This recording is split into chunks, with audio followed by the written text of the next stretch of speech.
दोस्तों, target times के online platform पे आपका बहुत बहुत स्वागत है।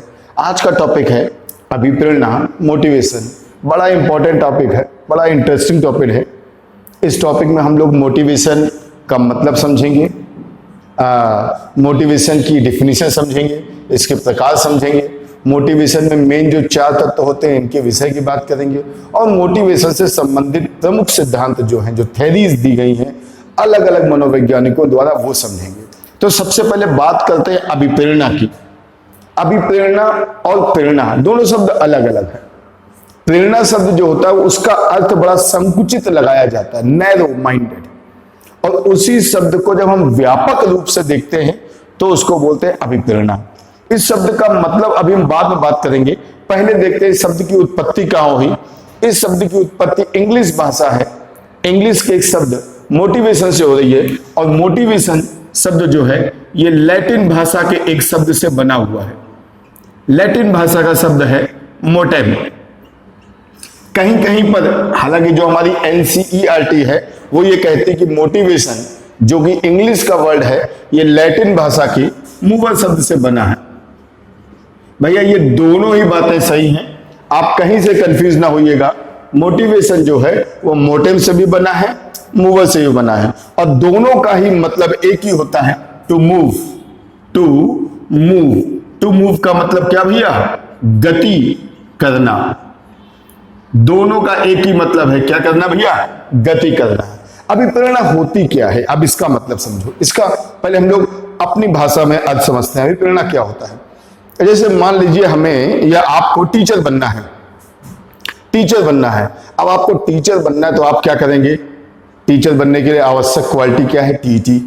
अब आप इसकी बुक्स लाएंगे, कोचिंग ढूंढेंगे, रेगुलर पढ़ने जाएंगे, पानी बरस रहा है, आंधी है, या बहुत गर्मी का मौसम है, या सर्दी का मौसम है, लेकिन तब भी आप रेगुलरली क्लास जा रहे हैं। कई बार होता है बरसात हो रही है, पानी बरस रहा है, हम देखते हैं कि हम लोग जब ऑफलाइन पढ़ाते हैं, पानी बरस रहा है या बहुत गर्मी या बहुत सर्दी पड़ रही है, तो भी बच्चे कैसे भी करके, कोहरा पड़ रहा है तो भी सुबह 7 बजे चले जाते हैं। आपको ये करने के लिए, कोहरे में यहां तक आने के लिए, बरसात में भीगते हुए आने के लिए, गर्मी में अपना एसी छोड़कर यहां तक आने के लिए, जो चीज धक्का देती है, जो चीज अंदर से प्रेरणा देती है, उसी को हम लोग बोलते हैं क्या? अभिप्रेरणा। क्या बोलते हैं? अभिप्रेरणा। यानी हम ये कह सकते हैं ये एक तरह का अभिप्रेरणा, एक तरह का प्रेरक है, प्रेरक है, या आप ये भी कह सकते हो ये एक तरह का आंतरिक, आंतरिक क्या है या बल है। ये एक ऐसा आंतरिक बल है जो आपको किसी काम को करने के लिए धक्का देता है, मोटिवेट करता है। बोलते ना ये काम करने के लिए मोटिवेशन कहां से मिला? तो मोटिवेशन क्या है? ये एक तरह का प्रेरक है, एक तरह का धक्का है, एक तरह का आंतरिक बल है जो आपको किसी एक विशेष काम को करने के लिए धक्का देता है कि नहीं साहब ये काम करना है। ये जबरदस्ती नहीं आ सकता है, ये जबरदस्ती नहीं आ सकता है। हालांकि अभी नकारात्मक अभिप्रेरक में हम लोग पढ़ेंगे, कभी कभी जबरदस्ती भी कराया जा सकता है, लेकिन उसका टाइम पीरियड जो होता है बड़ा कम होता है। अपने मन से जो आपके अंदर प्रेरक उत्पन्न होगा, अपने मन से आपके अंदर जो आंतरिक इंटरनल फोर्स उत्पन्न होगा कि साहब ये काम करना है, ये नहीं करना है, वो ज्यादा महत्वपूर्ण होता है। यानी मोटिवेशन क्या है? एक तरह का आंतरिक बल है, आंतरिक बल है जो आपको किसी कार्य को करने के लिए प्रेरित करता है। इतनी बात समझ गए होंगे भैया। अब बात करते हैं इनकी डिफिनीशन की। कई सारे मनोवैज्ञानिकों ने अलग अलग परिभाषा दी, आपको हम 4-5 डिफिनीशन बता रहे हैं, उनको आप याद करने की कोशिश करिएगा। सबसे पहली परिभाषा है गुड की, आल्टर गुड की। इन्होंने क्या कहा था? किसी भी कार्य को प्रारंभ रखना, किसी भी कार्य को प्रारंभ करना, जारी रखना एवं उसे नियंत्रित करना, नियंत्रित करना ही अभिप्रेरणा है, ही अभिप्रेरणा है। यह डिफिनीशन सबसे ज्यादा बार आई है एग्जाम में। किसी भी काम को हम प्रारंभ करेंगे, जैसे हमने टीटी में हमें पढ़ना है, तो टीटी की हम तैयारी कर रहे हैं, तो इसको हमने पहले प्रारंभ किया, सारी चीजें इकट्ठी की, बुक्स, कॉपी, किताब, कोचिंग, यूट्यूब चैनल, फेसबुक, जो भी करना है, टीचर्स, बुक्स इकट्ठा किया। लेकिन ऐसा ना हो कि अभी तो जोश जोश में हमने कर लिया, कुछ दिन बाद इसको हम भूल जाए ना। इसको हमें क्या रखना है? जारी रखना है, जारी रखना है लगातार। और लास्ट में क्या? नियंत्रित। नियंत्रित का मतलब क्या है? इतना ज्यादा भी ना हो जाए कि आप खाना पीना भूल जाओ, इतना ज्यादा भी ना हो कि आप अपने सेहत को भूल जाओ, अपने शरीर की रक्षा करना भूल जाओ, या आप इतना ज्यादा पढ़ाई में मगन हो कि आपने कोई हम लोगों की वीडियो जो है डाउनलोड किया है, कान में लगाए सुन रहे हैं, आपको मालूम ही नहीं कि सड़क पे जा रहे हैं कि रेलवे ट्रैक पे जा रहे हैं, है ना, या कोई और मिस हैपनिंग हो जाए, तो हमें क्या करना है? उसको कंट्रोल भी करना है। इसी को बोलते हैं अभिप्रेरणा। ये कहना किसका था? गुड का। तो आपको ये डिफिनीशन याद रखनी है। और हम जब जब आपको, मेरे जितने भी आपने YouTube में वीडियो देखे होंगे, हम जब जब कोई डिफिनीशन देते हैं तो याद करने की कोई ट्रिक या कोई बता देते हैं। तो ट्रिक कुछ नहीं है, आप ऐसे समझ सकते हो कि हम किसी काम को प्रारंभ करें, उसको लगातार जारी भी रखें और उसको कंट्रोल भी करें। देखो तीनों चीजें कर रहे हैं। पहले तो हमने किसी काम को चालू किया, फिर इसको लगातार रेगुलर वे में हम उसको जारी भी रखेंगे और साथ में क्या करेंगे? कंट्रोल भी रखेंगे, अनकंट्रोल नहीं होने देंगे। अब आपसे पूछे साहब ये बात अच्छी कि खराब, तो आप बोलोगे साहब ये तो बहुत अच्छी बात है कि हम किसी चीज को स्टार्ट भी कर रहे हैं, उसको जारी रखेंगे एक सर्टेन वे में, एक निश्चित वे में, और उसको कंट्रोल वे में रखेंगे। तो हम आपसे पूछे साहब ये अच्छी बात है कि खराब, तो आप क्या कहोगे? अच्छी बात है। अच्छी बात है मतलब क्या है? गुड। तो गुड ने कहा था किसी काम को प्रारंभ करना, उसको जारी रखना और उसे कंट्रोल करना, ये कहलाता भैया क्या? अभिप्रेरणा। आप देख सकते हो। ठीक है भैया, अगला देखते हैं। अगली डिफिनीशन है मैकडोनाल्ड की। मैकडोनाल्ड ने क्या कहा था कि हमारे अंदर जो ऊर्जा है उसमें जो परिवर्तन होता है, हमारे ऊर्जा परिवर्तन को ही क्या बोलते हैं? अभिप्रेरणा। हमारे अंदर जो ऊर्जा है उसके परिवर्तन को ही क्या बोलते हैं? अभिप्रेरणा। इसका मतलब क्या है? हमारे अंदर एनर्जी तो है, लेकिन उस एनर्जी को हम किस तरफ ले जाएंगे? किस तरफ? तो अगर अच्छी तरफ ले जाएंगे तो वो क्या होगी? अभिप्रेरणा। खराब तरफ ले जाएंगे तो हम अपने जिंदगी को, शरीर को, अपने फ्यूचर को खराब कर लेंगे। तो मैकडोनाल्ड ने क्या कहा था? ऊर्जा परिवर्तन। हमारे अंदर की ऊर्जा को हम अच्छी दिशा में परिवर्तन कर दें, इसी को बोलते हैं क्या? अभिप्रेरणा। कैसे याद करोगे? कैसे याद करोगे? मैकडोनाल्ड, मैक को समझो मेक। मेक का मतलब क्या होता है? बनाना, किसी चीज को बनाना। और भैया ऊर्जा हमारे अंदर ही तो बनती है। ऊर्जा कहां बनेगी? कहां बनेगी? मैक कहां होगी? मेक कहां होगी?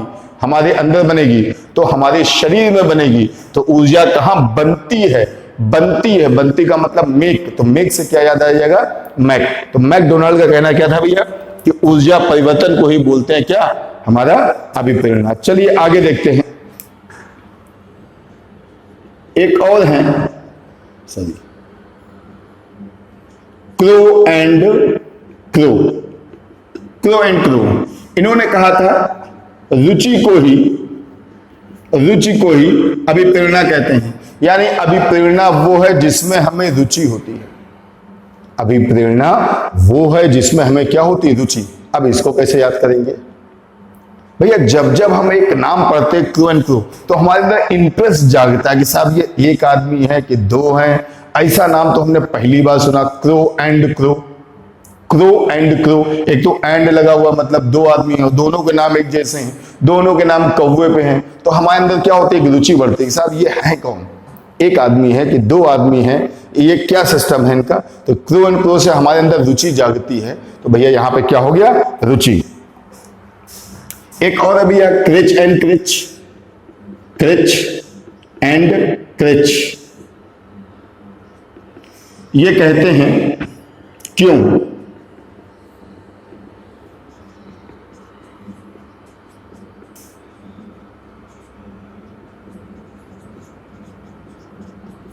हमारे अंदर जो क्यों उत्पन्न होता है उसका उत्तर क्या होता है? अभिप्रेरणा।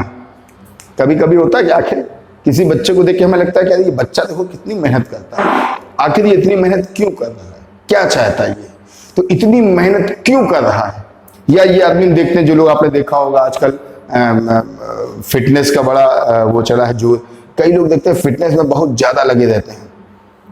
सिंगिंग में है तो सिंगिंग में रियाज कर रहे हैं, डांसिंग में है तो डांसिंग में रियाज कर रहे हैं, पढ़ने वाले बच्चे हैं बहुत देर तक पढ़ रहे हैं। तो हमारे मन में आता आखिर ऐसा क्यों, आखिर ऐसा इसके अंदर क्या आ गया है जो इसे इतना ज्यादा मोटिवेट कर रहा है। तो इसी क्यों का जवाब किससे कौन देता भैया, अभिप्रेरणा। ये कहना था क्रेच एंड क्रेच का। यहां भी देखो जैसे यहां पे रुचि था वैसे यहां पे क्या है, क्यों। क्यों तो ऐसे भी याद कर सकते हो भैया, क्रेच एंड क्रेच। जैसे क्रो एंड क्रो ने एक शब्द दिया रुचि, इसी तरह क्यों हमारे मन में आएगा साहब इनके दो नाम क्यों हैं, ये दो लोग क्यों हैं, दो हैं कि एक है कि दोनों साथ साथ क्यों हैं। तो हमारे अंदर मन में एक बात आती है कि साहब ये दो लोग हैं, आखिर ये दोनों के नाम एक साथ क्यों। क्यों तो जब क्यों आ जाएगा तो क्या हो जाएगा भैया, क्रेच एंड क्रेच। ठीक है भैया। अगला बात करते हैं बी एफ स्किनर महोदय। याद आ गया इनका नाम भैया, ये वही है जिन्होंने क्रिया प्रसूत अनुबंधन का सिद्धांत दिया था अधिगम में, याद होगा आपको। जिन्होंने एस आर थ्योरी को बदल दिया था किसमें भैया, आर एस थ्योरी में। क्यों भाई ये वही तो है ना, ये वही है जिन्होंने एस आर थ्योरी को, एस आर थ्योरी किसकी थी, थार्नडाइक की। इस थार्नडाइक की थ्योरी को किसने बदल दिया था, आर एस थ्योरी में। किसने बदला था भैया, स्किनर ने। ठीक, तो ये वही वाले हैं भैया स्किनर, क्रिया प्रसूत अनुबंधन सिद्धांत या जिनकी पजल थ्योरी थी, स्किनर बॉक्स थ्योरी थी, वही वाला जिन्होंने 1938 में और 1943 में चूहे और कबूतर पे प्रयोग किए, है ना, वो आपने सुना होगा। ये वही वाले हैं। ये स्किनर महोदय ने क्या कहा था, बड़ी अच्छी बात कहती। स्किनर महोदय की डेफिनेशन रियल में, गुड और स्किनर इन दोनों की डेफिनेशन रियल में बड़ी अच्छी है। इन्होंने कहा था अभिप्रेरणा, अभिप्रेरणा अधिगम का सर्वोत्तम मार्ग है। सर्वोत्तम मार्ग कह लो या राजमार्ग कह लो, या इसको गोल्डन रोड कह लो, गोल्डन रोड। कई बार ये आता है कि अधिगम के लिए, किसी चीज को सीखने के लिए सबसे महत्वपूर्ण क्या है, तो भैया अधिगम को सीखने के लिए महत्वपूर्ण, कई लोग बोलते हैं सिलेबस, कई लोग बोलते हैं बुक्स, कोई कहेगा कोचिंग, कोई कहेगा टीचर। नहीं, अधिगम के लिए, आपको किसी चीज को सीखने के लिए सबसे महत्वपूर्ण क्या है, मोटिवेशन। जब तक मोटिवेशन नहीं होगा आप कोई चीज सीख नहीं पाओगे। जब तक आपके अंदर लगन नहीं होगी आप नहीं सीख पाओगे। स्किनर महोदय ने क्या कहा, अभिप्रेरणा अधिगम का सर्वोत्तम राजमार्ग है। जैसे मार्ग पर चलकर ही सही जगह तक पहुंचा जा सकता है। अभिप्रेरणा क्या है, मार्ग क्या है भैया, ये मार्ग है। और कहां पहुंचने का, यहां पहुंचने का, यानी अधिगम क्या है, लक्ष्य है। यहां पे अधिगम का मतलब आप पढ़ाई से मत लीजिएगा, कोई भी चीज सीखना है, डांसिंग, टीचिंग बनना या कोई भी चीज जीवन में सीखने का मतलब, तो जो हमें सीखना है वो क्या, लक्ष्य, लक्ष्य। और लक्ष्य तक पहुंचाएगा कौन, अभिप्रेरणा। अभिप्रेरणा वो मार्ग है जिससे कोई व्यक्ति चलकर कहां तक पहुंचता है, अधिगम तक। और अभिप्रेरणा अधिगम के लिए मार्ग कैसा है, राजमार्ग है, राजमार्ग है, समझिएगा। जैसे हमें यहां से दिल्ली जाना है तो हमसे कोई कहे साहब हाईवे से पहुंच जाओगे जल्दी कि तुम गली गली जाओगे, तो शायद ही कोई व्यक्ति ऐसा हो जो दिल्ली जाने के लिए कहे ठीक है गली गली जाएंगे, यहाँ से गली गली पगडंडी और जितने भी गांव देहात हैं, खेत हैं, उन सबको पार करके, नदी नाले पार करके हम दिल्ली जाएंगे ना। आदमी क्या कहेगा, ना भैया हम तो सीधा हाईवे पकड़ेंगे। तो हाईवे क्यों पकड़ेंगे, क्योंकि सबसे जल्दी वहीं पहुंचेंगे। इसी तरह अभिप्रेरणा भी एक तरह का हाईवे है, कहां पहुंचने का, दिल्ली पहुंचना। दिल्ली मतलब लक्ष्य। ठीक भाई, तो ऐसे याद रखना। अब इसको कैसे याद करेंगे, इसको कैसे याद करेंगे, नर, नर यानी इंसान, नर यानी इंसान, आदमी। और इंसान ही तो सड़क पे चलते हैं, क्यों भाई, इंसान ही तो चलते हैं। जानवर तो जंगल में भी चलेगा, पानी में भी तैर लेगा, खेत खलियान पगडंडी में भी चलेगा, लेकिन इंसान कहां चलता है, कहां चलता है, राजमार्ग। भाई कोई जानवर होगा वो छुपे के छुपाएगा, नदी में जाएगा, नाले में जाएगा, खेत में घुस जाएगा, लेकिन हमको दिल्ली जाना है तो हम खेत खेत थोड़ी जाएंगे। तो नर, नर काहे में जाते हैं भैया, राजमार्ग में। तो आपको याद रखना भैया, नर काहे में जाएंगे, राजमार्ग में। भैया ये 5 डिफिनीशन जो सबसे इंपॉर्टेंट थी वो हमने आपको बता दी। मैं फिर से बता दूं, यहाँ पे गुड और स्किनर इनकी डिफिनेशन बहुत इंपॉर्टेंट है। गुड को ऐसे याद रखिएगा कि सबसे अच्छा काम क्या होता है, सबसे अच्छा मतलब गुड। अच्छा काम क्या है, किसी चीज को हमने प्रारंभ कर दिया है, फिर इसको जारी भी रखा है, और बाद में क्या किया, उसको एक नियंत्रित तरीके से हमने जारी भी रखा है। यही तो क्या, अभिप्रेरणा। और ये काम बड़ा अच्छा है, मतलब गुड।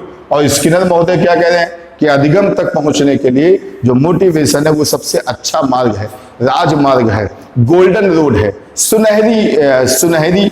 सुनहरा रोड क्या सड़क बोलेंगे, सुनहरा मार्ग। हाँ, सबसे बढ़िया बात यहाँ पे क्या है, सुनहरा मार्ग। इसकी सबसे बढ़िया इसकी हिंदी अर्थ क्या होगा, सुनहरा मार्ग। यानी अभिप्रेरणा अधिगम तक जाने का सुनहरा मार्ग है। तो ये क्या है भैया, मार्ग। पहुंचना कहाँ है, लक्ष्य। लक्ष्य क्या है, अधिगम। अधिगम माने सीखना, यही तो हुआ। तो ये हमारी डेफिनेशन हो गई। चलिए अब हम लोग आगे बढ़ते हैं, किसी और इसी में किसी और चीज के आगे बढ़ते हैं, देखते हैं। तो अभिप्रेरणा के प्रकार की बात करेंगे। अभिप्रेरणा के प्रकार मैंने 4 यहां लिख रखे हैं, पॉजिटिव, नेगेटिव, नेचुरल और एक्वायर्ड। लेकिन अलग अलग मनोवैज्ञानिकों ने इनके प्रकार अलग अलग बताए थे। तो इन 4 को बताने के पहले उसकी बात कर लें। अभिप्रेरणकों के प्रकार में एक हमारे अब्राहम मैस्लो हैं। अब्राहम मैस्लो ने इसके 2 प्रकार बताए थे। आपको याद होगा अब्राहम मैस्लो कौन है, मानवतावादी मनोविज्ञान के पिता। मानवतावादी मनोविज्ञान के पिता, जिन्होंने मांग या आवश्यकता का सिद्धांत दिया था। मांग या आवश्यकता का सिद्धांत दिया था। आपने देखा होगा कि 5 इनकी मांग या सिद्धांत थी, वही वाला। तो इन्होंने 2 तरह के बताए। एक बताए जन्मजात प्रेरक, जन्मजात, और एक बताया इन्होंने अर्जित। जन्मजात यानी बाई बर्थ, और अर्जित जो जन्म के बाद आता है। जन्मजात क्या, भूख प्यास नींद प्रेम, ये सब क्या होता है, जन्मजात होते हैं। किसी भी व्यक्ति में ये जो अभिप्रेरणाएं होती हैं, भूख लगने पे खाने की ओर बढ़ना, प्यास लगने पे पानी की ओर बढ़ना, ये जन्मजात अभिप्रेरणाएं होती हैं। और कभी कभी बात करते हैं अर्जित की। ये क्या होता है, अर्जित तो सीधी सी बात है, हमारा मान सम्मान हो, मेरी प्रतिष्ठा हो, मेरा स्वाभिमान हो, मुझे लोग शाबाशी दें, ये जो अभिप्रेरणाएं ये कैसी हो जाती हैं, अर्जित। ठीक है भाई। अगला नाम है इसमें थॉमसन का। थॉमसन महोदय ने इन्हीं को कह सकते हो आप स्वाभाविक और कृत्रिम कहा। आप ये भी समझ लो, स्वाभाविक और कृत्रिम इन्होंने जिसे कहा लगभग ऐसी थी, लगभग आप इनको सिमिलर मान सकते हो। स्वाभाविक का मतलब यहां फिर से आ गया, भूख प्यास नींद, सुख लेना, सुख चाहना। हर आदमी सुख चाहता है, बहुत स्वाभाविक सी बात है। आप भी चाहते हो जीवन में आनंद मिले, है ना, एसी रूम में सोए, कार हो, नौका चाकर हो, बंगला हो, पैसा हो, रुपया हो, कुछ काम ना करें, यानी हमें सुख मिले, घूमे फिरे, मौज करें। ये बहुत स्वाभाविक बात है। चाहे मनुष्य हो, जानवर हो, कोई भी इंसान हो, हर आदमी क्या चाहता है, सुख लेना, आनंद लेना, हंसना, मुस्कुराना, भोजन करना, ये सब क्या है, स्वाभाविक। और कृत्रिम में क्या होता है, कृत्रिम में हम कह सकते हैं किसी तरह का पुरस्कार, दंड, डांट, शाबाशी, ये सब कहा जाएगा इसमें। ठीक है भाई। एक और नाम है भैया गैरेट महोदय का। गैरेट, इन्होंने इसे 3 प्रकार से बताया। इन्होंने इसे 3 तरह से बताया। एक बताया जैविक, एक हम कह सकते हैं मनोवैज्ञानिक, और एक कह सकते हैं क्या भैया, सामाजिक। तो गैरेट महोदय ने इसको 3 नाम दिए, देख ले भैया, जैविक, मनोवैज्ञानिक और सामाजिक। जैविक में क्या आ जाएगा, वही भूख प्यास भय क्रोध, ये सब। मनोवैज्ञानिक क्या है, मनोवैज्ञानिक का मतलब भैया साइकोलॉजिकल हो गया। मनोवैज्ञानिक का मतलब भैया क्या हो गया, एक तरह की साइकोलॉजिकली, जैसे क्रिएटिविटी, किसी तरह का चिंतन करना हमें, जैसे क्रिएटिविटी। क्रिएटिविटी, किसी तरह का चिंतन, किसी तरह का तर्क, ये सब यहां आ जाएगा। और जैविक क्या होता है भाई? भय, प्रेम, घृणा, भूख, ये सब। और सामाजिक में क्या आ जाएगा? सामाजिक में आ जाएगा प्रतिष्ठा, आत्मसम्मान, आत्मसम्मान, यानी जहां पे हम जाए हमारी प्रतिष्ठा हो, मेरा आत्मसम्मान हो, लोग मेरे शाबाशी दे, मेरी तारीफ करें, ये सारी चीजें यहां पे आ जाती हैं। तो ये अलग अलग मनोवैज्ञानिकों द्वारा ये बात मैंने आपसे कही। अब बात करते हैं अभिप्रेरणाओं के प्रकार की। देखिए, ये अभिप्रेरणाओं के प्रकार भिन्न भिन्न मनोवैज्ञानिकों ने अपने अनुसार दिए हैं, जिसको जो समझ में आया है। लेकिन अगर देखा जाए तो जितने भी मनोवैज्ञानिक है, सबका मिला के हमने इसको 4 भागों में बांट दिया है। ये हमने अपने हिसाब से किया आपको समझाने के लिए। पहला क्या है? सकारात्मक। इसे हम आंतरिक भी कह सकते हैं, आंतरिक। अब आंतरिक है तो इसको स्वतः भी कह सकते हैं, आंतरिक है तो उसको स्वतः भी कह सकते हैं। आंतरिक है तो इसे हम ये वाला जन्मजात भी कह सकते हैं, जन्मजात है तो इसे हम स्वाभाविक भी कह सकते हैं। ये सारी चीजें हैं, यानी ऐसी अभिप्रेरणाएं जो बच्चे के अंदर पहले से मौजूद है, इंटरनल हो, हम जबरदस्ती उनके अंदर इन चीजों को प्रविष्ट नहीं करा रहे। ये अपने आप होती है, जन्मजात भी हो सकती है और ये बहुत स्वाभाविक होती है। इनको बोलते हैं भैया क्या? सकारात्मक अभिप्रेरणाएं। यानी ऐसी अभिप्रेरणाएं जिसमें बालक अपने मन से, अपने अंदर से, आंतरिक मन से स्वतः अपने आप किसी भी चीज को स्वाभाविक रूप से करता है, स्वाभाविक रूप से करता है। एक बच्चे के अंदर बचपन से लगा, आपने देखा होगा, पेपर पढ़ते होंगे, जो लोग मतलब CBSE board, UP board, ICSE board के टॉपर होते हैं, आप उनका इंटरव्यू देखिए। हर साल जब भी रिजल्ट आता है उनके इंटरव्यू में, इस साल तो हाई स्कूल में आना नहीं क्योंकि एग्जाम भी मतलब सबको प्रमोट कर दिया गया है, लेकिन आप उनके इंटरव्यू पढ़िए, साफ साफ कहते हैं। कोई कहता है मैं बीटेक करूंगा, कोई कहता है मैं आईएएस बनूंगा, कोई कहता नहीं मैं एमबीए करके सीए बनूंगा, वगैरह वगैरह जो भी है। यानी ये बच्चे, इनको स्पेशली डंडा लेके बैठना नहीं पड़ता कि तुम्हें ये करना है, उनको पहले से क्लियर है कि हमें क्या करना है। अब ये अलग की बात है कितने लोग उस जज्बे को मतलब इन्होंने जारी जिसे तक लिया उसे कंट्रोल कर पाते कि नहीं, वो एक अलग मैटर है। लेकिन अगर कोई बच्चा अपने मन से सोच रहा है कि हमें ये बनना है, उसके घर वाले उसको ज्यादा नहीं बोलते, वो खुद ही घर वालों को बताया कि नहीं हमें ये करना है, तो घर वाले कहते हैं बेटा जो करना करो, हम तुम्हारे पैशन में बीच में नहीं आएंगे, तुम्हें जो करना करो। आपने कई सेलिब्रिटीज के इंटरव्यू पढ़े होंगे, वहां जो लोग बोलते हैं कि हमने अपने बच्चे को छोड़ दिया कि भैया जो तुम्हारी, छोड़ने का मतलब घर से नहीं छोड़ दिया है, एक फ्री छोड़ दिया कि साहब तुम्हें जो करना करो, हमें तुम पे फेथ है, खूब सोच समझ लो जिस फील्ड में जाना जाओ। तो इसी को बोलते हैं क्या भैया? सकारात्मकता। आप एक एग्जाम्पल लो, एक आपने सबने एक एक्टर का नाम सुना होगा, जितेंद्र, उनका बेटा तुषार कपूर। जितेंद्र एक्टर है, उनकी पत्नी योगिता बाली एक्टर, उनका लड़का तुषार कपूर वो भी सुना है एक्टर है, बाकी तो आप ही जानते हो एक्टर है कि नहीं। लेकिन उनकी बेटी फिल्म क्षेत्र में ना आके वो निर्माण के क्षेत्र में, एकता कपूर। इसका मतलब क्या है? इसका मतलब अगर उसको जबरदस्ती किया होता कि नहीं तुम्हें फिल्म में जाना है, फिल्म में जाना है, तो एक अलग की बात है। लेकिन वो फिल्म लाइन में ना आके वो फिल्म बनाने के क्षेत्र में आई, खुद एक्टिंग नहीं करी, शकल सूरत तो ठीक ही ठाक है देखिए। तो इसका मतलब क्या है? यानी इस बच्चे के अंदर अपने मन से आंतरिक एक स्वाभाविक सी प्रक्रिया थी कि साहब हम फिल्मों में स्वयं नहीं जाएंगे बल्कि बनाएंगे। तो ये कैसा भैया? सकारात्मक। इतनी बात समझ में आ गए। एक होता है नकारात्मक, तो भैया सीधी सी बात है, इसी का उल्टा है। जैसे ये आंतरिक है वैसे वो क्या होगा? वाह। जैसे ये स्वतः, यहां क्या होगा? जबरदस्ती। स्वाभाविक नहीं होगा बल्कि कैसा होगा? कृत्रिम। कृत्रिम जबरदस्ती, यानी किसी बच्चे को डांट के, मार के या किसी अन्य लालच देके, पुरस्कार देके, किसी बच्चे को पुरस्कार देके, किसी बच्चे को डांट के, किसी बच्चे को दंड देकर, मार के, उसको डर दिखा के, भविष्य का डर दिखा के अगर हम कोई चीज कराते हैं, या हम कहते हैं तुम कुछ नहीं कर रहे, उसको देखो लड़का बढ़िया काम कर रहा है, एयरफोर्स तैयारी कर रहा है, तुम बिल्कुल बेकार हो, तुम करते नहीं हो, तो उस बच्चे ने कहा ठीक है आज से हम करेंगे। लेकिन उसके मन में अंदर से नहीं आया, उसने किसी को देख के किया है, पापा के जबरदस्ती कहने पे।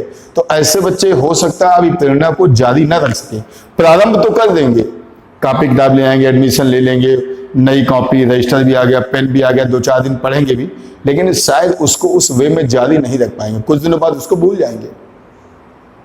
तभी आपने देखा होगा ऐसे कई लोग होते हैं जो किसी काम को शुरू तो कर देते हैं लेकिन उसको अंजाम तक नहीं पहुंचा पाते। क्यों?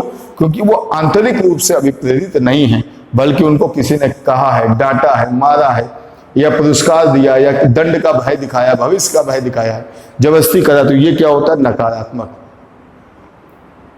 ठीक, तो ये बच्चों के अंदर स्वयं आएंगे, ये स्वयं नहीं आएंगे, किसी को देखकर नकल करके। हालांकि इसमें कई बच्चे ये बोलते हैं कि सर अभी प्रेरणा देख के तो आ सकती है, बिल्कुल आ सकती है, बिल्कुल आ सकती है। हम लोग किसी चीज को देख कर ही तो किसी चीज को रोल मॉडल बना के ही तो अभी प्रेरणा पाते हैं, लेकिन वो बहुत ज्यादा जिसे कहते हैं आंतरिक नहीं होती, वो देख के कर रहे हैं। मेरा मान लो मेरे घर में कोई और मेरा भाई रहता हो, चाचा या मामा का लड़का, या मेरे बगल में कोई रहता हो, वो लड़का जॉब करने लगे, पैसा कमाने लगे, थोड़ा बहुत भी जैसा भी कमा रहा थोड़ा मोड़ा, तो हमारा मन भी वही करेगा, यार हम भी कमाएं, देखो पैसा कमाता है, अपने हिसाब से खर्चा करता है। मेरे मन में ये बात आएगी, लेकिन ये आई क्यों? उसको देख कर आई, मेरे मन में पहले से नहीं था। तो ये देख कर आई, ये कुछ ही दिन रहती है। क्यों? हमको ये तो दिख रहा है, ये कुछ दिन क्यों रहती है समझिएगा, हमको ये तो दिख रहा है कि पैसा कितना है, लेकिन उस पैसे को पाने के लिए वो कितनी मेहनत कर रहा है इसका अंदाजा में नहीं होता। आपने देखा होगा कई फिल्म लोग जो कई है एक्टर्स को फॉलो करते हैं कि साहब बताओ कितना पैसा, कितनी मौज है, लेकिन रियल बात है जो लोग एक्टिंग कर रहे हैं, हम लोग उनका केवल ब्राइट साइड देखते हैं कि पैसा कितना बढ़िया, चेहरा चमका के वो बढ़िया बालों में जेल लगा के घूम रहे हैं, कार से या जेट प्लेन से घूम रहे हैं, लेकिन उसके पीछे की मेहनत हम नहीं देखते हैं। इसीलिए अभी प्रेरणा सक्सेस नहीं होती। शाहरुख खान की एक फिल्म आई थी फैन, उसमें शाहरुख खान का ही डायलॉग था, मतलब क्या था वो तो हमें याद नहीं, उसने कहा क्या था, उसने कहा था हम अपने बच्चों को ये तो दिखा देते हैं कि देखो ये शाहरुख खान है, ये अमिताभ बच्चन है, इतना अच्छा काम कर रहा है, तुम भी करो, या तुम भी देखो कितना कमा रहे हैं, लेकिन हम लोग ये देखते हैं वो कितना पैसा कमा रहे हैं, उस पैसे कमाने के लिए 20, 30, 40 साल से वो कितनी मेहनत कर रहे हैं ये हम समझ नहीं पाते। इसीलिए ये देखा हुआ मोटिवेशन होता है वो बहुत ज्यादा सक्सेस नहीं होता है। ठीक है, तो ये दो हो गए। अब आते हैं भैया प्राकृतिक, नेचुरल। और ये नेचुरल जो है वो भी 3 तरह के होते हैं। एक है भैया दैहिक, एक है सामाजिक, और एक है व्यक्तिगत। देखते भैया दैहिक में क्या आएगा। दैहिक में आएगा, देखो ये प्राकृतिक है, दैहिक में आएगा भूख प्यास। हमें जो हमें भूख प्यास लग रही है, या किसी तरह की हमारे अंदर जो आदत है, भूख प्यास हो गई या हमारी कोई आदत है, वो सब इसमें आ जाएगा। किसमें भैया? दैहिक में। समाज में क्या आ जाएगा? सामाजिक में क्या आएगा? स्नेह। हमें क्या पद मिल रहा है, हमारे समाज में क्या प्रतिष्ठा है, ये सारी चीजें इसमें आ जाएंगी। किसमें भैया? सामाजिक में, सामाजिक प्रेरणा में। और व्यक्तिगत में क्या आएगा? व्यक्तिगत में हमारा क्या आ जाएगा? हमारे पर्सनल, मेरी क्या रुचि है, मेरा क्या मत है, मत का मतलब व्यू, विजन क्या है हमारा, या हमारा सोचने का दृष्टिकोण क्या है, ये सारी चीजें यहां पे आ जाएंगी। और इसके अलावा जितनी भी चीजें बच रही हमारी, पुरस्कार, दंड, शाबाशी, वो सारी किसमें आ जाएंगी? कृत्रिम में, है ना। पुरस्कार, दंड, शाबाशी देना, कार्यों का फल मिलना, कार्य पर जो हमने किया उसका क्या प्रभाव पड़ेगा, ये सब किसमें आता है? कृत्रिम में। कई लोग कंफ्यूजन होते हैं कि पुरस्कार और दंड एक साथ कैसे। देखो पुरस्कार और दंड दोनों एक साथ इसलिए है कि पुरस्कार और दंड दोनों ही एक तरह के कृत्रिम है। और ये मैंने सुपर टेट की एक मेरी क्लास है, उसमें पुरस्कार और दंड के विषय में हमने बाकायदा बताया कि पुरस्कार देते समय क्या सावधानियां बरतनी चाहिए, पुरस्कार देने से क्या लाभ है और क्या नुकसान है। अगर लाभ है तो नुकसान भी है। लाभ ये है कि बच्चे मोटिवेट होंगे, नुकसान ये बच्चों की आदत खराब हो जाएगी, बच्चे बिना पुरस्कार के काम नहीं कर पाएंगे। नुकसान ये है कि पुरस्कार एक तरह का बाह्य प्रेरक है, यानी बच्चे जो काम कर रहे हैं वो पुरस्कार के लालच में या पुरस्कार के कारण कर रहे हैं, ना कि वो आंतरिक रूप से अभिप्रेरित है, तो पुरस्कार का नुकसान भी होता है। ठीक है भैया, तो ये आपका पूरा था कि अभिप्रेरणा के कितने प्रकार होते हैं। एक बार इसका स्क्रीनशॉट ले लीजिएगा, चलिए स्क्रीनशॉट ले लीजिएगा, ठीक है ना। और अब हम लोग बात करेंगे इसके आगे की।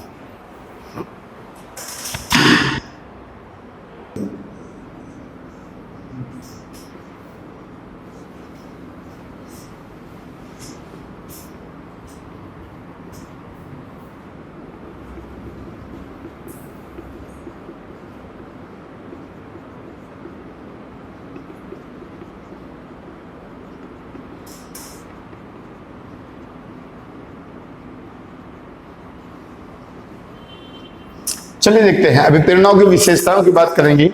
तो अभिप्रेरणाओं की विशेषताओं में सबसे पहला है, अभिप्रेरणा में व्यक्ति का व्यवहार लक्ष्य निर्देशित होता है।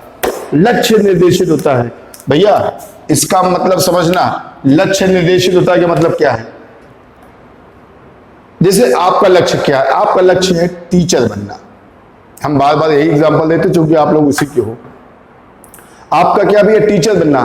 तो आपका जैसा व्यवहार होगा वो सभी एक निश्चित लक्ष्य की ओर होगा, यानी आपकी सारी क्रियाएं लक्ष्य निर्देशित होंगी। आप वो सारी क्रियाएं करें वो जो टीचर करता है, अर्थात आप बुक्स लाओगे, किताब लाओगे, और बुक्स कौन सी लाओगे? जो आपकी टीईटी से संबंधित है, क्योंकि आपका लक्ष्य क्या है? आपका लक्ष्य है टीचर बनना। तो जो आपकी अभिप्रेरणा है वो सारी टीचर बनने वाली ही है। तो आप टीचर बनना है, टेट की बुक लाओगे, सुपर टेट के लाओगे, लास्ट ईयर के पेपर लाओगे, यही सब तो करोगे। यानी आपका जो व्यवहार होगा एक निश्चित लक्ष्य की ओर होगा। अब मान लो किसी को डांसर बनना है तो वो क्या करेगा?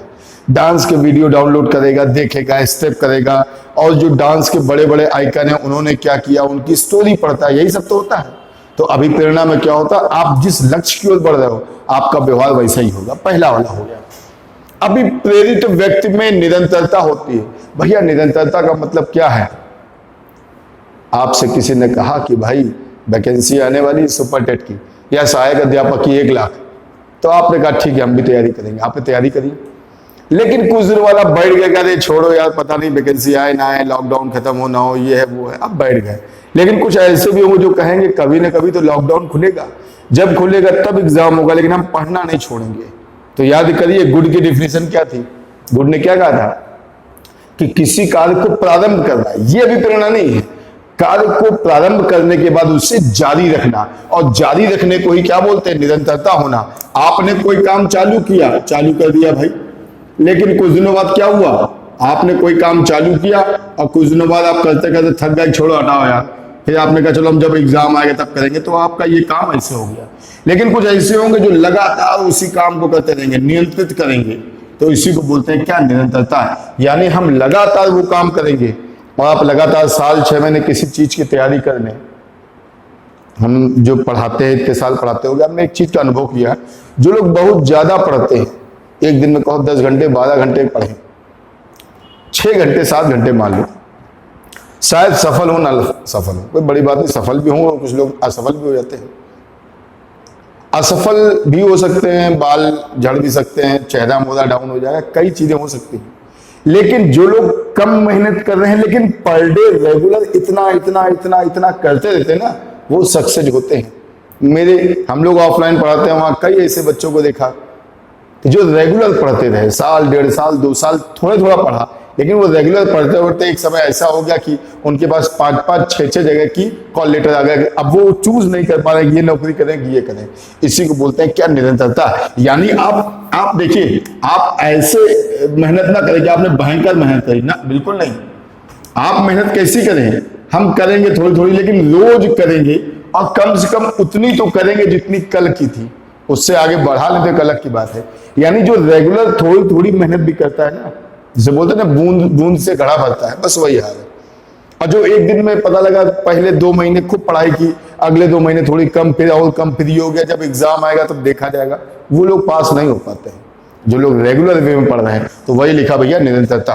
और क्या भैया, इसमें अभिप्रेरणा हमारे अंदर ऊर्जा परिवर्तन लाती है। ऊर्जा परिवर्तन हमारे अंदर की ऊर्जा है, और उसको परिवर्तन कर लेंगे। कैसे? अभी आपसे कोई कह दे भैया परसों से लॉकडाउन हट रहा है और 15 अगस्त को या 16 अगस्त को सहायक अध्यापक के 1 लाख पद आ जाएंगे, एग्जाम है, आपके अंदर ऊर्जा अचानक परिवर्तन हो जाएगी।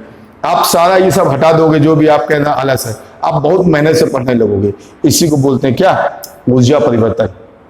हमारे अंदर जो एनर्जी है वो हमें क्या कर रही है? हमारे अंदर की एनर्जी परिवर्तित होके हमें क्या कर रही है? मोड़ रही है।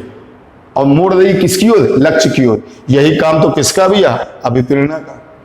और क्या? चयनात्मक क्रियाएं करना। भैया अभिप्रेरणा में हम चयनात्मक सिलेक्टिव चीजें करते हैं। सिलेक्टिव, अगर मान लीजिए आप टीचर बने या मान लीजिए किसी को एसएससी तैयारी करनी है, लेकिन एग्जाम्पल हम टीचर ही वाला देंगे। चलो टीचर बनना है तो आप चयनात्मक क्रियाएं करेंगे, अर्थात आपको हिंदी पढ़नी, इंग्लिश पढ़नी, संस्कृत पढ़नी, चाइल्ड डेवलपमेंट पढ़नी, मैथ पढ़नी। आप उतनी चीजें पढ़ोगे, आप उतनी चीजें पढ़ोगे जो आपके एग्जाम में आनी, आप उतनी ही चीजें पढ़ोगे जो आपके मतलब की हैं, आप उतनी ही चीजें पढ़ोगे जिससे आपका लक्ष्य हासिल हो। तब आप डांस की वीडियो नहीं देखोगे, तब आप क्राइम पेट्रोल नहीं देखोगे, क्योंकि आपको उस फील्ड में जाना ही नहीं है। आपकी क्रियाएं कैसी हो जाएंगी? चयनात्मक। ठीक है ना? ठीक। अगला क्या? उग्र या भावनात्मक क्रियाएं। उग्र या भावनात्मक, कभी कभी इसमें बहुत ज्यादा एग्रेसिव क्रियाएं हो जाती हैं। जैसे हम लोग आलस में बैठे हैं, कोई दिक्कत नहीं, क्लास में देखते हैं बच्चे अपना पढ़ रहे हैं, जी जी जी, और अचानक नोटिफिकेशन आ जाए। अगले दिन हम आके देखते हैं बच्चे भड़बड़ा जाते हैं, सर जी ये नहीं हुआ, सर जी ये नहीं हुआ, सर जी ये बता दो, सर जी मैथ में ये नहीं हुआ, सर जी चाइल्ड डेवलपमेंट में वो टॉपिक नहीं हुआ। और ये वही बच्चे जो 2 दिन पहले तक कुछ नहीं कहे, 2 दिन पहले तक उनका क्या कंडीशन थी? जो आप पढ़ा दो पढ़ लेंगे। लेकिन अब वो क्या हो गया? उग्र हो गया अचानक, नहीं सर ये छूट गया, सर ये बता दिए, सर हम कल नहीं आए थे। इवन हमने तो, आप में से कई लोगों ने ऐसा किया होगा, एज ए टीचर हम बताएं, कई बार बच्चे स्पेशली कह के जाते हैं कि सर हम कल नहीं आएंगे, ज्यादा इंपॉर्टेंट वाला मत पढ़ाना। हो सकता है आपने भी कभी ऐसा कहा हो। तो ये कौन कह रहा है? ये वो कह रहे हैं जिनके अंदर उग्र या भावनात्मक क्रियाएं हैं। क्यों? क्यों? क्योंकि उनको क्या है? पढ़ाई करनी है। ठीक है ना? और अगर कोई वैकेंसी नहीं तो कोई दिक्कत नहीं।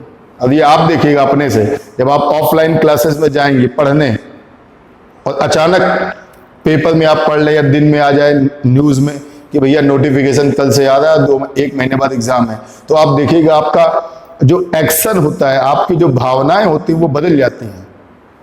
जिस टीचर से आप बहुत व्यवहार से बात कर रहे हो, व्यवहार से खत्म कर दो कि नहीं, सब व्यवहार वाले किनारे, आप पहले वो टॉपिक पढ़ाओ, फिर ये पढ़ाओ, फिर ये भी पढ़ाओ, फिर ये पढ़ाओ, रिवीजन भी कराओ। ये चीज होती है ना, इसी को बोलते हैं क्या भैया? उग्र क्रियाएं।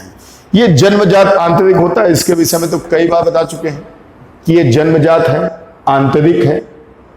और अगर ये जन्मजात और आंतरिक नहीं है तो ये स्वाभाविक नहीं है, और स्वाभाविक नहीं है तो ये फिर अभिप्रेरणा है तो, लेकिन उसका प्रभाव उतना अच्छा नहीं पड़ेगा। और क्या भैया? अधिगम का सर्वोत्तम राजमार्ग है, कि मैं आपसे बता चुका हूं, सुनहरा मार्ग है, गोल्डन रोड है। अधिगम जो हमारा लक्ष्य है, वहां तक पहुंचने में जो रास्ता काम आएगा वो कौन सा भैया? अभिप्रेरणा का है। और एक चीज और भी, विशिष्ट परीक्षण द्वारा या परीक्षण द्वारा इसका मापन संभव हो सकता है, लेकिन इसके जो परीक्षण होते हैं विशिष्ट होते हैं, कुछ खास परीक्षण होते हैं जिससे किसी व्यक्ति की अभिप्रेरणा को देखा जा सकता है कि इसके अंदर अभिप्रेरणा है कि नहीं। और ये परीक्षण से क्यों करते हैं भैया? परीक्षण से इसलिए क्योंकि अभिप्रेरणाएं मानी जाती हैं एक तरह की अप्रत्यक्ष है,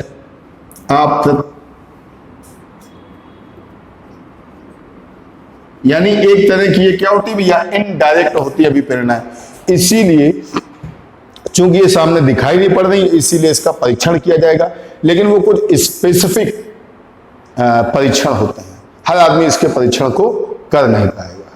तो चलिए अब बात करते हैं इसके सबसे महत्वपूर्ण चीज पर, अभिप्रेरणाओं की विशेषताओं के बाद, कि अभिप्रेरणा में मेन क्या है? मेन क्या है? मेन क्या है? थोड़ा समझिएगा, मार्कर देख रहे हैं हम। सबसे पहले इसमें हमें चाहिए होता है आवश्यकता, यानी भैया नीड्स। क्या भैया? आवश्यकता। भैया सीधी सी बात है, हमें किसी चीज की सबसे पहले क्या होती है? आवश्यकता। उसके बाद हमें चाहिए है चालक। चालक को इंग्लिश में ड्राइव्स कहते हैं, ड्राइव्स। उसके बाद हमें चाहिए है प्रोत्साहन, प्रोत्साहन, प्रोत्साहन को ही हम लोग बोलते हैं इंसेंटिव। और लास्ट में क्या भैया, अभिप्रेरणा। अभिप्रेरणा, ये 4 चीजें होती हैं। सबसे पहले क्या चाहिए भैया, आवश्यकता, फिर क्या है चालक, फिर क्या है प्रोत्साहन, फिर अभिप्रेरणा। कैसे, ऐसे। ये है भाई कोई एक लड़का,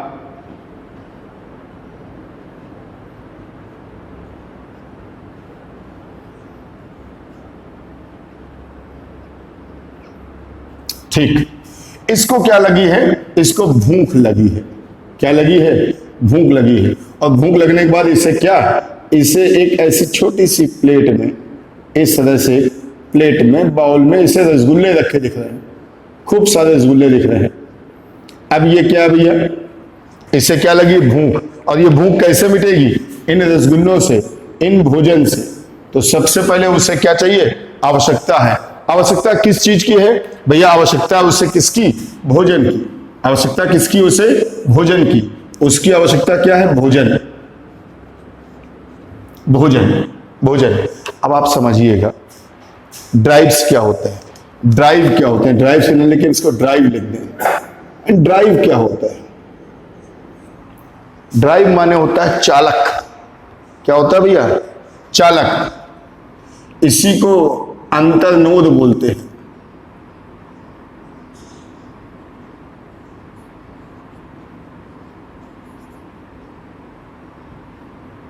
कहीं कहीं इसी को प्रणोद भी बोलते हैं। चलो 2 ही नाम लिखे, कंफ्यूज जाओगे। अब आप समझिएगा चालक क्या है, ये इसको समझिएगा। जैसे गाड़ी है, कार है, कार को चलाएगा कौन, ड्राइवर। लेकिन क्या कार ड्राइवर है क्या, नहीं, कार ड्राइवर नहीं, कार तो एक चीज है, उसको चला कौन रहा है, ड्राइवर। तो चलाने वाला कौन होता है, ड्राइवर। अब समझिएगा, हमें लगी भूख, हमें लगी भूख, तो हमारी आवश्यकता क्या है, भोजन।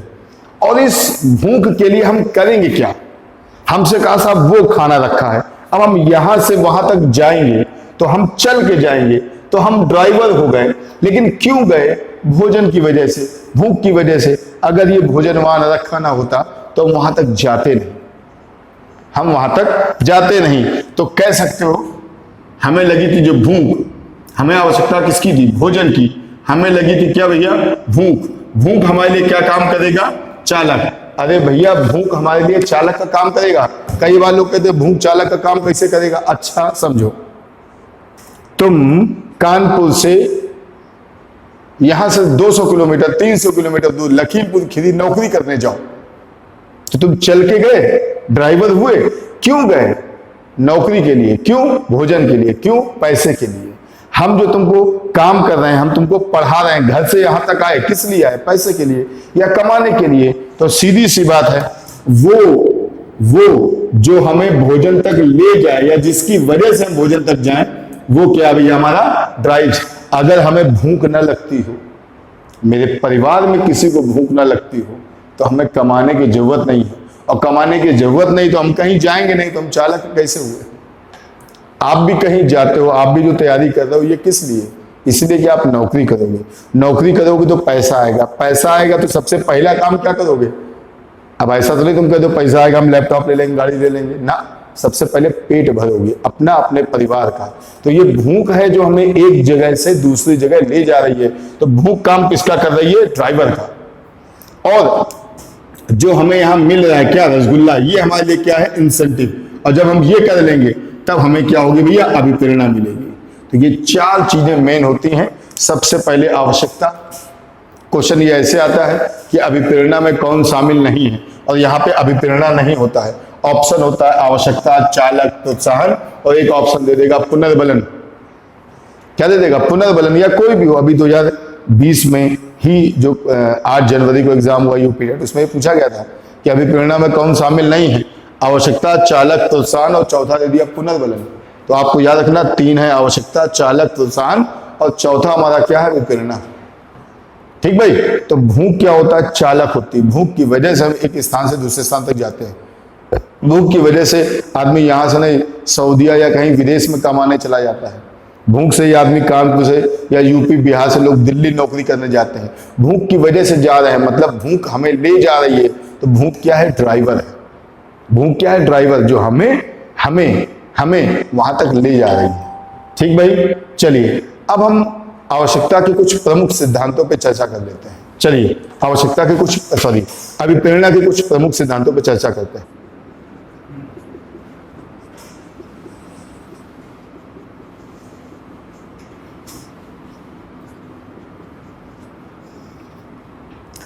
चलिए देखते हैं, अभिप्रेरणा के कुछ प्रमुख सिद्धांत मैंने बोर्ड पे लिख दिए हैं, और लेकिन इन सभी सिद्धांतों की व्याख्या जो है वो यहाँ वीडियो में शायद न कर पाए, क्योंकि इन सब के अलग अलग वीडियो भी बने हुए हैं। फिर भी हल्का हल्का हिंट दे देंगे। पहला भैया, अभिप्रेरणाओं की मूल प्रवृत्ति का सिद्धांत सबको मालूम होगा। मूल प्रवृत्ति का सिद्धांत हमारे विलियम मैकडूगल ने दिया था। विलियम मैकडूगल ने दिया था, जिसमें इन्होंने 14 मूल प्रवृत्तियां और उससे संबंधित 14 संवेग बताए थे। 1908 में इन्होंने यह सिद्धांत दिया था। तो 14 मूल प्रवृत्तियां हैं और 14 उनके संवेग हैं। ये आपने खूब अच्छे से पढ़ रखा होगा, जीवन मूल प्रवृत्ति का सिद्धांत। अगला है अभिप्रेरणा का मांग या आवश्यकता का सिद्धांत। ये साहब दिया अब्राहम मैस्लो ने। अब्राहम मैस्लो ने, याद करिए, आज भी इनका नाम आया था अब्राहम मैस्लो का, जब इन्होंने जन्मजात और कृत्रिम दो तरह के अभिप्रेरकों के नाम लिए थे। ये 1954 में इन्होंने मांग या आवश्यकता का सिद्धांत दिया था, जिसमें इन्होंने 5 मांग बताई थी। दैहिक मांग है ना, फिर सामाजिक मांग, फिर सुरक्षा की मांग, उसके बाद स्थानिक मांग, और लास्ट में इन्होंने आत्मसिद्धि या आत्मनिष्ठ की मांग की थी। तो 5 मांग थी। तो अब्राहम मैस्लो का ये सिद्धांत है। अगला क्या? प्रणोद न्यूनता। ये मैंने अभी कुछ देर पहले आपको बताया। प्रणोद का मतलब वही था भैया, चालक। न्यूनता का मतलब कमी। भूख की कमी होगी तब भी हम मेहनत ज्यादा करेंगे। ये सिद्धांत ये कहता है कि जो ड्राइव्स हैं, प्रणोद है, जो अंतर्नोद है, जब तक उसकी कमी नहीं होगी, न्यूनता नहीं होगी, तब तक हम सीखेंगे नहीं। यह अभिप्रेरणा का सर्वोत्तम सिद्धांत भी कहा जाता है। ये हमारे क्लार्क हल महोदय ने दिया था। जब इसी सिद्धांत को हम लोग अधिगम में पढ़ते हैं, अधिगम में, तब कहा जाता है कि स्किनर महोदय ने इसी सिद्धांत को प्रणोद न्यूनता यानी नीड रिडक्शन थ्योरी, इंग्लिश में नाम है इसका नीड रिडक्शन थ्योरी, या चालक न्यूनता का सिद्धांत, या अंतर्नोद न्यूनता का सिद्धांत, या प्रणोद न्यूनता का सिद्धांत। भैया प्रणोद के कई नाम हैं। चालक यानी ये भी कह सकते हैं चालक न्यूनता का सिद्धांत, या अंतर्नोद न्यूनता का सिद्धांत, या इसी को बोलते हैं क्या? Need reduction theory of Clark Hull. ये जो क्लार्क हल महोदय, इनका कहना था कि चालक या अंतर्नोद या आवश्यकता जितनी ज्यादा होगी हमारे पास और उसकी कमी को हम पूरा नहीं कर पाएंगे तो चीजों को जल्दी सीखेंगे। देखो, तुम्हारी जेब भरी रहे, तुम्हारा पेट भरा रहे, तो तुम दिमाग नहीं चला पाओगे। लेकिन जब आवश्यकता पड़ती है तो बड़े से बड़ा काम आप कर सकते हो। अभी आप कहते हो कि हम साहब घर में चाय तक नहीं बनाते हैं, लेकिन तुम्हारी नौकरी लग जाओ, तुम्हें कहीं देहात क्षेत्र में स्कूल मिल जाए, तो बस कोई काम ना हो, तब तुम मजबूरी में चाय बनाना सीख लोगे। क्यों? क्योंकि तुम्हें आवश्यकता है। ये वही सिद्धांत है। अभिप्रेरणा का मनोविश्लेषणात्मक सिद्धांत, psycho analytical theory of motivation, that is Freud. किसकी भैया? ये फ्रॉइड की है। फ्रॉइड का मेरा पूरा वीडियो पड़ा हुआ है, इसी में आप देखिएगा। बाकायदा उसमें बताया गया कि जीवन मूल प्रवृत्ति क्या है, इरोज मृत्यु मूल प्रवृत्ति क्या है, थोनेट। इस टॉपिक में बताने की आवश्यकता नहीं है।